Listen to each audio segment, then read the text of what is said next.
আমি গাঁওৰক্ষী বাহিনীৰ ডিগবৈ থানাৰ অন্তৰ্গত দুদিনীয়া কাৰ্যসূচীত ডিগবৈত বালিদান সম্ভাৱনাৰ ক্ষেত্ৰত আমি দুদিনীয়া কাৰ্যসূচীত ইয়াত গাঁওৰক্ষী প্ৰতিষ্ঠা দিৱস পালন কৰিছোঁ।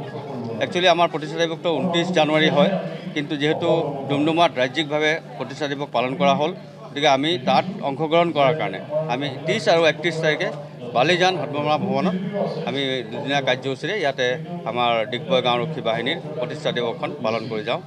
লগতে দুদিনীয়া কাৰ্যসূচীত আমি মাৰাবৰণীয়া সাংস্কৃতিক শোভাযাত্ৰাৰ পৰা আৰম্ভ কৰি কণ কণ ল'ৰা ছোৱালীৰ চিত্ৰাংকন প্ৰতিযোগিতা, কবিতা আবৃত্তি, নৃত্য প্ৰতিযোগিতা এনেকুৱা ধৰণৰ কাৰ্যসূচীৰে আমি পালন কৰোঁ।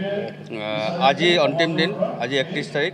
31 তাৰিখে আমি গোটেই গাঁওৰক্ষী বাহিনীৰ আমাৰ যিখিনি মুকলি সভা আছে, এই মুকলি সভাৰ লগতে আমি এটা প্ৰীতিভোজ আয়োজন কৰিছোঁ আৰু গোটেই বালিজান গাঁওবাসী ৰাইজৰ লগতে আমাৰ গোটেই গাঁওৰক্ষী বাহিনীক ইয়াতে আমি সমবেত কৰি এটা প্ৰীতিভোজ আয়োজন কৰিছোঁ। সেইটোৱে